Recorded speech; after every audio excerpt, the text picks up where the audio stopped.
If you are getting this TikTok error, service is not available in your country or region. Don't worry, in this video I'll show you the quick and safe way to fix it so you can get TikTok working again in just a couple of minutes. So before starting, please subscribe.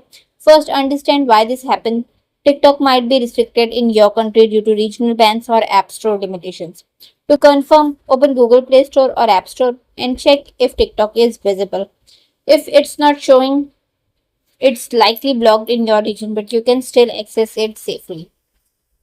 Now download a free or premium VPN app like Proton VPN, Windstripe or 1111 by Cloudflare. Open the VPN and connect to a country where TikTok is available, like the United States, Canada or Singapore. Once connected, open TikTok again. You should now be able to access it normally. If it still doesn't work, clear your TikTok app cache or uninstall and reinstall the app while the VPN is off. You can also go to your phone setting, language and region and set your region to the same country you selected in the VPN. Then restart the app. And that's it.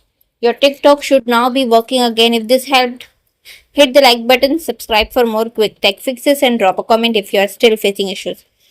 I will try to help you out personally. Thanks for watching. See you in the next video.